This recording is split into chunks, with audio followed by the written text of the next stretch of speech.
Olá de novo, vamos continuar a nossa aula falando aqui de onde a gente parou. O corpo como uma linguagem, implicações pedagógicas. A linguagem corporal geralmente é associada à educação física na escola e também à educação artística. Mas como trabalhar a linguagem corporal na escola? Como ensiná-la para os alunos? O que eles devem aprender? Essas questões, para falar a verdade, falta muito o debate sobre isso. As universidades de educação física não preparam os professores muito bem a respeito desse tema, sobre como ele trabalhar a linguagem na educação física escolar. Até porque as abordagens atuais não evidenciam tanto o ensino da linguagem corporal, e sim outras questões, como a gente já falou nas atuais, as abordagens críticas estão mais voltadas para o lado social e a abordagem da saúde renovada, que é uma abordagem biologista. Então não há tanto esse debate sobre a linguagem na escola, como ser trabalhada. Volto a falar que eu, particularmente, acredito que a educação física, hoje, esse não é o foco principal dela. Acho até que a disciplina mais apropriada para trabalhar a linguagem corporal, o corpo como uma expressão de linguagem, é a educação artística e não a educação física, até porque faz parte da educação física? Faz, claro. Mas a educação física não tem tempo para trabalhar tudo, né? Tem que se focar numa coisa, senão acaba se perdendo no meio do caminho. Até porque a gente tem pouquíssimas aulas por semana com o aluno. Não dá para, em uma aula por semana, trabalhar a saúde do aluno, trabalhar questões sociais, trabalhar a linguagem corporal. A gente tá o quê? Na sala do tempo de Dragon Ball? Não existe isso. Não tem como. Simplesmente não tem como. Mas vamos focar, né? Vamos para frente.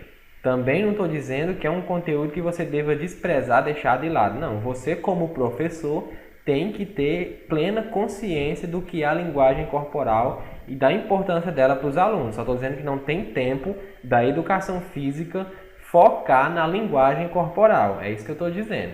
Então vamos lá. Para o ensino médio, propõe que a linguagem corporal vise a compreensão e a utilização das formas de expressão, como gestos e movimentos, seus significados, suas técnicas e táticas, ou seja, o aluno saber utilizar o seu corpo como uma forma de expressão. Legal, beleza. Vamos lá.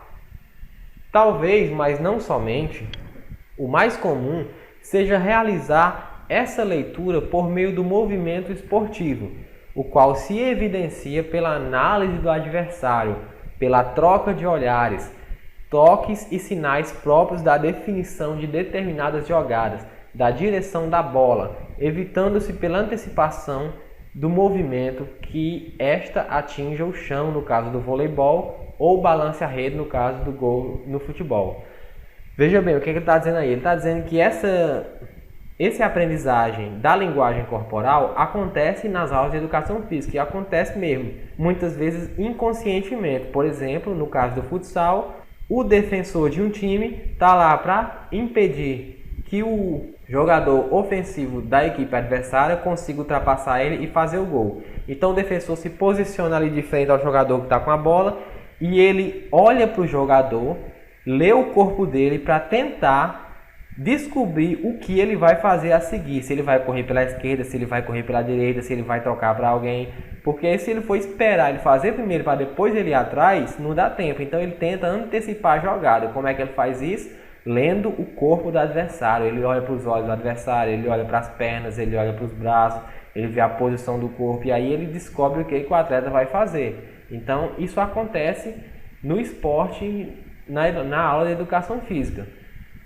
Pensando nas particularidades da educação física e do esporte, diríamos que o corpo como linguagem pode ser compreendido, ou melhor, lido, a partir de um corpo que sente, se expressa e se movimenta. Um corpo que sente e, portanto, é passível de registrar e evidenciar as sensações neles presentes. Ou seja, ele está dizendo aí que é possível analisar, compreender uma informação através do que o corpo sente. Ele dá um exemplo de um professor de educação física fazer uma aula de massagem, por exemplo. E aí ele coloca um aluno para fazer uma massagem no outro e através do toque no corpo do seu colega, ele vai massageando o corpo, vai buscando locais que tem tensão, locais que tem fadiga muscular, locais que estão hipotônicos, que estão hipertônicos, ou seja, locais mais envolvidos, menos envolvidos. E através disso, ele percebe as características do seu colega. Ou seja, ele está fazendo uma leitura corporal do seu colega. Um colega que sente dor nas costas, por exemplo. Então, por que é que ele sente essa dor? Isso seria uma leitura corporal através do sentir, do que o corpo está sentindo. Através do que o corpo se expressa e, portanto, realça as marcas, gestos e posturas particulares de cada ser. Bom, isso aqui é o mais comum, né? É você fazer a leitura do que o outro corpo está expressando. Isso aí é o que a gente está falando desde o início da aula. A própria expressão facial, se a pessoa está sorrindo, se ela está triste, se ela está chorando, você percebe tudo pela expressão facial.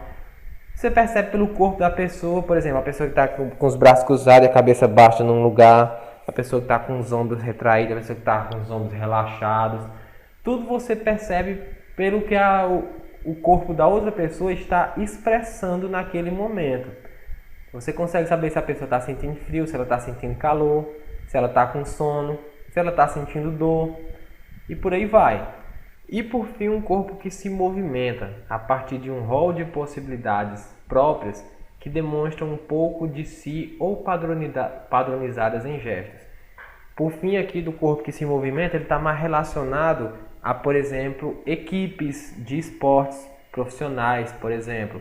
Se você pegar, por exemplo, muitos times de futebol, por exemplo, hoje em dia, após toda a globalização que há, tem jogadores de vários países jogando no mesmo time. E muitas vezes esses jogadores não possuem a mesma língua. Um fala inglês, um fala português, o outro fala espanhol, o outro fala africano, o outro fala alemão. E no campo, a única forma deles se comunicarem é a partir dos gestos próprios daquele esporte. Então, por exemplo, no futebol vai ter os gestos do futebol, no vôlei vai ter os gestos do vôlei. E assim eles conseguem se comunicar em quadra e fazer uma partida perfeita sem precisar se comunicar com a linguagem verbal. E aí os autores indicam que isso pode ser trabalhado na escola justamente levantando esse debate com os alunos também, mostrando para eles como é feita a comunicação em um esporte quando os jogadores não falam a mesma língua, mostrando para eles que muitas vezes uma determinada equipe, por exemplo, traz características próprias do seu país para o estilo de jogo. Por exemplo, o futebol alemão é considerado por ser um futebol duro, pegado, futebol inglês também. O futebol africano é um futebol mais alegre, mais solto. Ou seja, trazem características do seu país para dentro do campo, dentro da quadra. E por fim, discutir também com os alunos a importância de se estudar a linguagem corporal. Qual seria a importância de entender a linguagem do corpo? Levantar essa discussão com os alunos. Como eu falei para vocês, claro que é um assunto importante, é uma coisa legal que seria bom ser feito na educação física. Porém, para mim, isso encaixa melhor em artes. E a educação física tem outros focos hoje em dia. Essa é a minha opinião. E para finalizar, eu gostaria apenas de frisar, relembrar vocês esses conceitos. Lembrem-se deles, signo, sinal, código, significante, significado, língua, linguagem. Em primeiro lugar, signo e sinal é a mesma coisa. Inclusive, as duas palavras têm a mesma origem. Inclusive, no inglês, é uma palavra só. No inglês, a palavra é signal. Porque é uma palavra que tem a mesma origem. Ou seja, signo ou sinal é a mesma coisa. Quando eu faço um sinal de mão para você, eu estou fazendo um sinal, ou seja, eu estou fazendo um signo. Esse signo ou sinal, ele é um significante. Por que que ele é um significante? Porque isso aqui, ele significa alguma coisa. Então isso aqui é um significante. Ele possui um significado. Então significado é justamente o significado que o significante possui. Então, por exemplo, isso aqui é um sinal, é um signo, é um significante. Por que que é um significante? Porque ele tem um significado. O significado disso aqui é pare ou espere. E não confunda também língua com linguagem. Língua está relacionado a idioma. A língua de um país é o idioma daquele país. Porém, linguagem é mais abrangente. Linguagem existem várias. A língua é uma linguagem verbal. Porém, existe a linguagem corporal também, existe a linguagem de sinais, existem vários tipos de linguagens. Não se preocupem se você achou que a aula foi pouca coisa, foi simples. É porque esse conteúdo é isso mesmo, é simples. Não tem muito o que discutir.